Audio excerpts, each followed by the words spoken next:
Bihar board matric परीक्षा 2025 के लिए देख सकते हैं सोशल साइंस यानी कि सामाजिक विज्ञान का पेपर आ चुका है, जो कि यही पेपर आपके एग्ज़ाम में आएगा। 100% मैं गारंटी लेता हूँ, ठीक ना। अगर एग्ज़ाम में नहीं आएगा तब आप लोग आके चैनल को अनसब्सक्राइब कर दीजिएगा, ठीक ना। और अगर आज इस वीडियो को आप लोग पूरा नहीं देखते हैं तो एग्ज़ाम में आप लोग पछताइएगा कि काश वह वीडियो पहले देख लेते, क्योंकि सेम टू सेम यही प्रश्न आएगा आपके एग्ज़ाम में। सारा प्रश्न यहीं से रहेगा, देख सकते हैं बिल्कुल वायरल हो चुका है पेपर, ठीक ना। सारा प्रश्न यहीं से रहेगा, एक भी प्रश्न आपका अलग से नहीं आएगा। तो इसलिए बोल रहा हूं कि अभी वीडियो पूरा देख लीजिए, नहीं तो बाद में आप लोग पछताइएगा। तो पछताने से अच्छा है कि वीडियो को देख कर जाइएगा और पूरा रट कर जाइएगा, एक भी प्रश्न इससे आप लोग नहीं छोड़िएगा। सारा 80 में 80 प्रश्न लड़ेगा यहीं से, ठीक ना।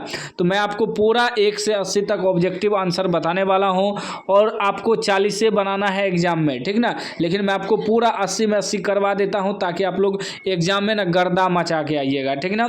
चलिए, पहला प्रश्न कर रहा है कि निम्न में से कौन राष्ट्रीय राजनीतिक दल नहीं है।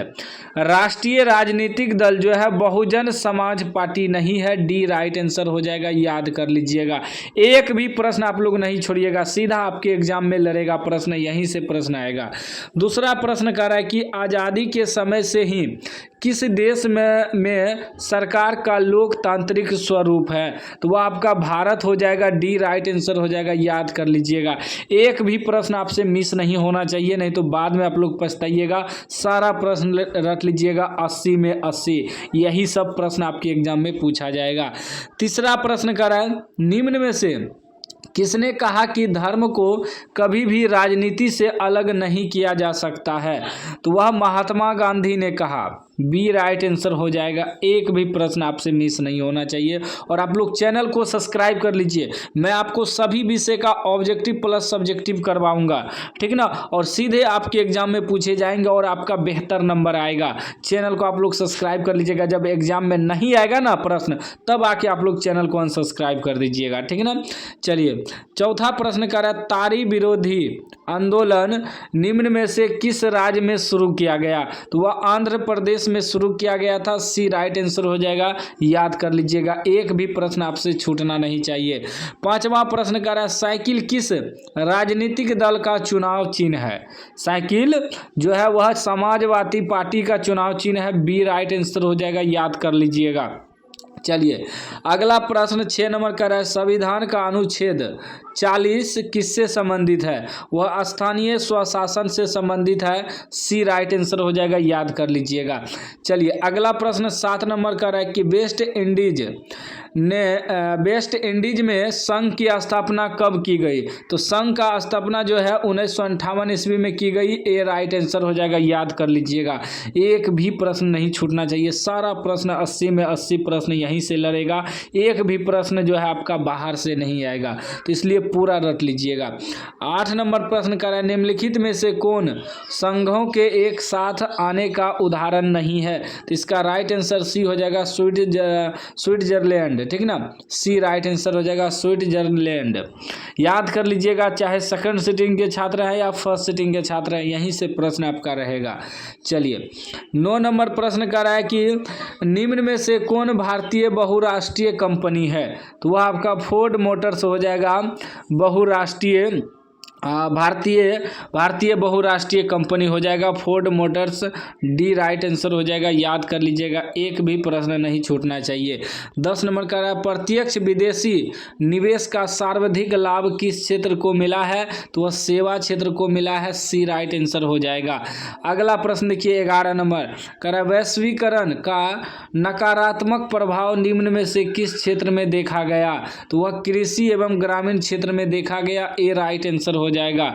चलिए, अगला प्रश्न देख लीजिए, 11 हो गया। 12 नंबर का है, गरीबी रेखा निर्धन गरीबी रेखा निर्धारण हेतु ग्रामीण क्षेत्रों के लिए प्रति व्यक्ति प्रतिदिन न्यूनतम कितनी कैलोरी निर्धारित की गई है? तो वह 2400 कैलोरी हो जाएगा। सी राइट आंसर हो जाएगा, याद कर लीजिएगा। चलिए, एक भी प्रश्न आपसे छूटना नहीं चाहिए। 13 नंबर प्रश्न कर रहा है, निम्न में से कौन कृषि आधारित उद्योग नहीं है? तो सीमेंट जो है कृषि आधारित उद्योग नहीं है। सी राइट आंसर हो जाएगा। चैनल को आप लोग सब्सक्राइब कर लीजिएगा, सारा प्रश्न यहीं से रहेगा। बहुत जल्द हम सब्जेक्टिव भी अपलोड कर देंगे, तो चैनल को आप लोग जरूर सब्सक्राइब करिएगा। 14 नंबर प्रश्न कर रहा है, poverty and un British rule in India नामक पुस्तक किसने लिखी? तो दादा भाई नौरोजी ने लिखी। बी राइट आंसर हो जाएगा, दादा भाई नौरोजी। ठीक, चलिए अगला प्रश्न 15 नंबर का, निम्न में से किस विधि के अंतर्गत उत्पादित अंतिम वस्तुओं के मूल्य को जोड़कर राष्ट्रीय आय की गणना की जाती है? तो राइट आंसर सी हो जाएगा, मूल्य योग विधि। सी राइट आंसर हो जाएगा। अगला प्रश्न आपका 16 नंबर का है, क्षेत्रीय ग्रामीण बैंक की स्थापना कब की गई? तो 1975 ईस्वी में की गई। ए राइट आंसर हो जाएगा। चैनल को आप लोग सब्सक्राइब कर लीजिएगा। 17 नंबर प्रश्न का है, भारत में रेलवे और टेलीग्राफ लाइन की शुरुआत किसके शासनकाल में हुई? तो लॉर्ड डलहौजी के शासनकाल में हुई। बी राइट आंसर हो जाएगा, लॉर्ड डलहौजी। ठीक ना। चलिए 18 नंबर प्रश्न कर रहा है कि महात्मा गांधी के राजनीतिक गुरु कौन थे? महात्मा गांधी के राजनीतिक गुरु थे गोपाल कृष्ण गोखले। सी राइट आंसर हो जाएगा, याद कर लीजिएगा। अगला प्रश्न आपका 19 नंबर का है, चौरा हत्याकांड के बाद किस आंदोलन को स्थगित कर दिया गया? तो असहयोग आंदोलन को स्थगित कर दिया गया। तो ए राइट आंसर हो जाएगा, असहयोग आंदोलन। उसके बाद आपका 20 नंबर प्रश्न, 20 नंबर का लाल कुर्ती नामक संगठन का गठन किसने किया? तो खान अब्दुल गफ्फार खान किया था, याद कर लीजिएगा। बी राइट आंसर हो जाएगा। अगला प्रश्न आपका 21 नंबर कर, लखनऊ समझौता किस वर्ष हुआ? लखनऊ समझौता 1916 ईस्वी में हुआ। ए राइट आंसर हो जाएगा। अगला प्रश्न आपका 22 नंबर का है, इंडियन स्टैट्यूटरी कमीशन के अध्यक्ष कौन थे? तो विलियम हंटर हो जाएगा। बी राइट आंसर हो जाएगा। चलिए अगला प्रश्न आपका 23 नंबर का है, स्वेज नहर को कब खोला गया? तो 1869 ईस्वी में खोला गया। बी राइट आंसर हो जाएगा। एक भी प्रश्न आपसे छूटना नहीं चाहिए, अच्छे से याद कर लेना है, एक एक करके याद कर लेना है, क्योंकि यही सब प्रश्न आपके एग्जाम में रहेगा। 24 नंबर प्रश्न का है, भारत में प्रथम सूती वस्त्र उद्योग कहाँ स्थापित किया गया? तो वह कोलकाता में स्थापित किया गया। सी राइट आंसर हो जाएगा। अगला प्रश्न आपका 25 नंबर का है, इन्नौर बंदरगाह कहाँ स्थित है? तो तमिलनाडु में स्थित है। बी राइट आंसर हो जाएगा, याद कर लीजिएगा। एक भी प्रश्न आपसे छूटना नहीं चाहिए। 26 नंबर प्रश्न कर रहा है, कहलगांव तापीय विद्युत केंद्र किस जिला में अवस्थित है? तो इसका राइट आंसर ए हो जाएगा, भागलपुर। ए राइट आंसर हो जाएगा। उसके बाद आपका 27 नंबर का है, निम्न में से कौन प्राकृतिक आपदा नहीं है? तो प्राकृतिक आपदा आतंकवाद नहीं है। प्राकृतिक आपदा आपका सुनामी हो जाएगा, बाढ़ हो जाएगा, भूकंप हो जाएगा, यह प्राकृतिक द्वारा आता है। लेकिन जो मानव निर्मित होता है वो प्राकृतिक नहीं होता है। तो आतंकवाद जो है मानव निर्मित है। तो सी राइट आंसर हो जाएगा, प्राकृतिक आपदा नहीं है, आतंकवाद। चलिए उसके बाद 28 नंबर का है, कृष्णा राज सागर बांध किस नदी पर बना है? तो कावेरी नदी पर बना है। सी राइट आंसर हो जाएगा, याद कर लीजिएगा। चैनल को भी सब्सक्राइब कर लीजिएगा। 29 नंबर का है, भूकंप की लहरें कहाँ से उत्पन्न होती है? भूकंप की लहरें अधिक केंद्र से उत्पन्न होती है। बी राइट आंसर हो जाएगा। अगला प्रश्न आपका 30 नंबर का है, निम्न में से भूकंप तरंग मापन यंत्र कौन है? तो वह हो जाएगा सिस्मोग्राफ हो जाएगा। भूकंप तरंग को मापने का यंत्र सिस्मोग्राफ है। बी राइट आंसर हो जाएगा। 31 नंबर का है, कृषि सुखाड़ होता है तो जल के अभाव से होता है, ठीक ना, जल के अभाव में। ए राइट आंसर हो जाएगा। अगला प्रश्न 32 नंबर का है, निम्न में से कौन सा क्षेत्र भूकंप या सुनामी से अधिक प्रभावित होता है? तो इनमें से सभी हो जाएगा, जैसे वल्लित पर्वत के क्षेत्र, उसके बाद भूपटलीय दरार के क्षेत्र, महासागरीय गर्त, यानी कि डी मार्क के आना है इनमें से सभी। चलिए अगला प्रश्न आपका 33 नंबर का रहा है कि कैगा परमाणु विद्युत गृह किस राज्य में स्थित है? तो कर्नाटक में स्थित है, बी राइट आंसर हो जाएगा। अगला प्रश्न आप देख लीजिए 34 नंबर का रहा है भारत के किस राज्य में सौर ऊर्जा के विकास की सर्वाधिक समस्याएं हैं? तो वह हो जाएगा राजस्थान, सी राइट आंसर हो जाएगा राजस्थान। उसके बाद नेक्स्ट प्रश्न आपका 35 नंबर का है निम्न में से कौन रोपण फसल का उदाहरण है? तो रोपण फसल आपका इनमें से सभी हो जाएगा, रबर भी हो जाएगा, चाय भी हो जाएगा, गन्ना भी हो जाएगा, ठीक ना, रोपण फसल का उदाहरण। चलिए अगला प्रश्न आपका देख लीजिए 36 नंबर का है निम्न में से कौन दलहनी फसल वायुमंडलीय नाइट्रोजन का स्थिरीकरण नहीं करती है? तो वह आपका हो जाएगा राजमा, डी राइट आंसर हो जाएगा, याद कर लीजिएगा। उसके बाद आपका 37 नंबर प्रश्न कर रहा है कि भारत में बफर स्टॉक कौन बनाता है? तो वह आपका भारतीय खाद्य निगम बनाता है, ए राइट आंसर हो जाएगा। अगला प्रश्न आपका 38 नंबर का है भारतीय लोहा और इस्पात कंपनी IISCO कहाँ स्थापित किया गया? तो दुर्गापुर, बी राइट आंसर हो जाएगा दुर्गापुर। उसके बाद आपका 39 नंबर प्रश्न कर रहा है मध्य रेलवे का मुख्यालय कहाँ स्थित है? तो मुंबई में स्थित है, बी राइट आंसर हो जाएगा, याद कर लीजिएगा।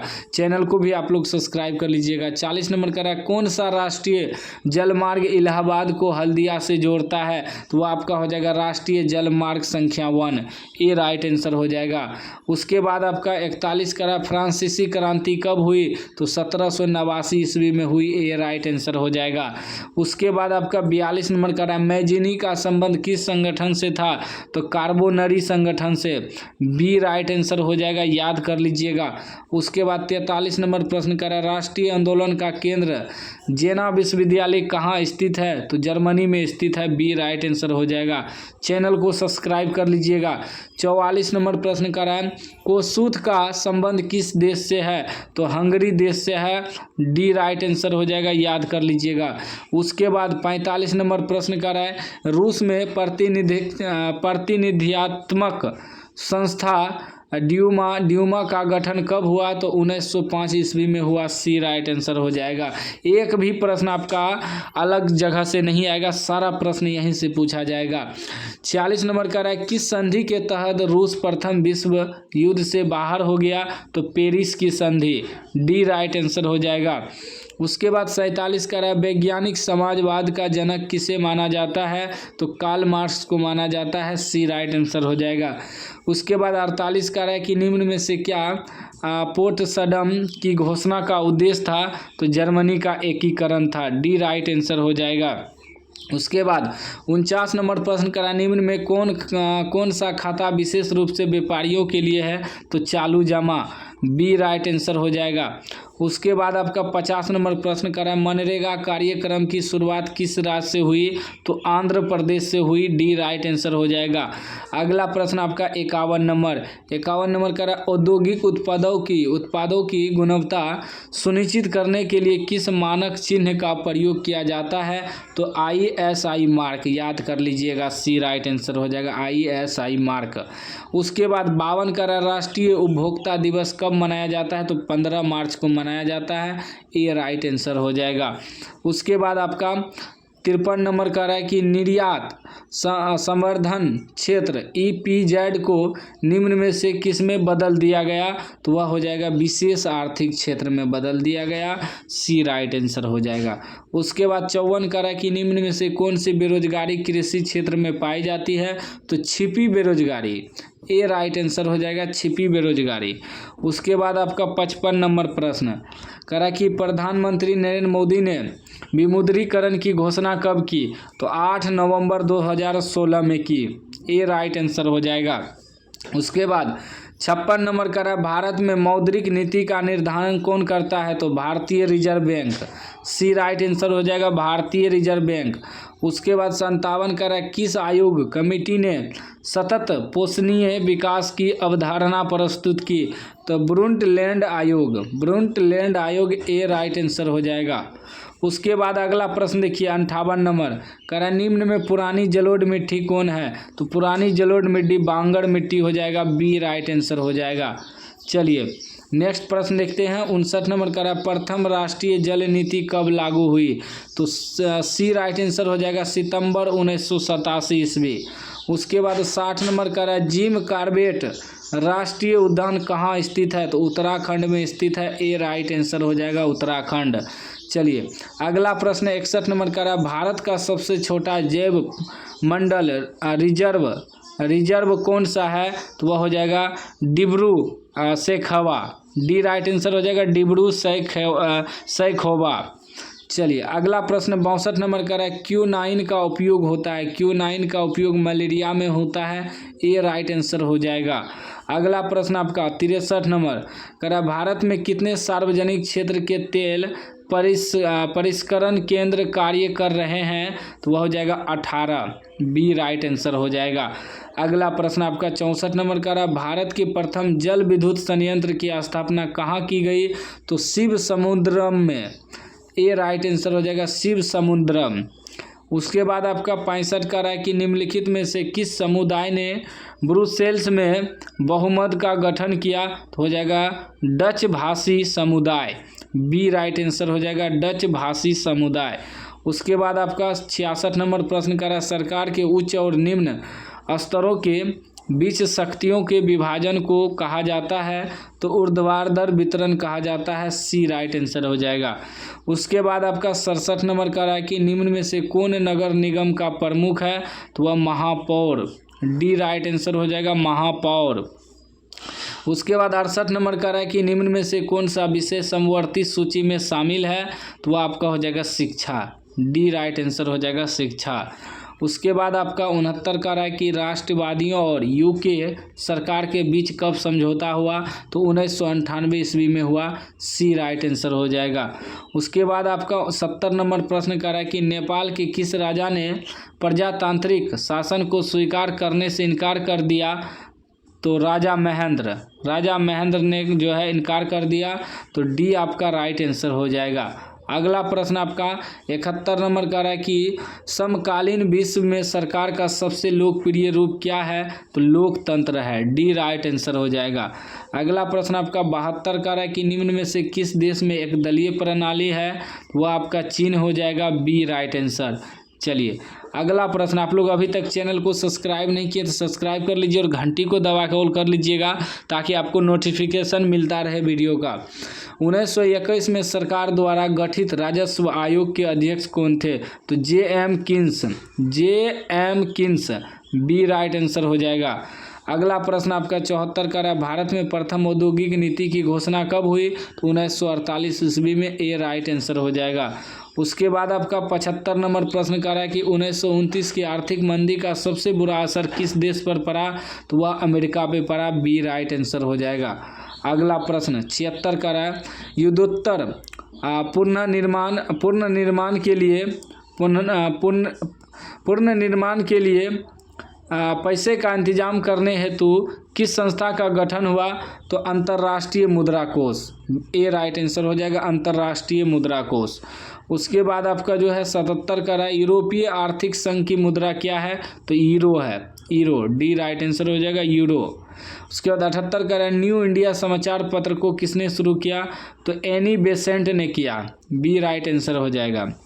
उसके बाद आपका 79 का रहा है वियना कांग्रेस का मुख्य उद्देश्य क्या था? तो राजतंत्रों को स्थापित करना, सी राइट आंसर हो जाएगा। उसके बाद लास्ट 80 नंबर प्रश्न का रहा है सिकंदर कहाँ का निवासी था? तो यूनान का निवासी था, सी राइट आंसर हो जाएगा। 80 में 80 मैंने आपको बताया है, एक भी आपका प्रश्न ऐसा नहीं होगा कि जो नहीं पूछेगा, सारा प्रश्न पूछेगा। तो इसलिए एक एक करके याद कर लीजिएगा, वीडियो को फिर से देख लीजिए, चैनल को सब्सक्राइब कर लीजिए। बहुत जल्द हम नेक्स्ट वीडियो लेके आएंगे।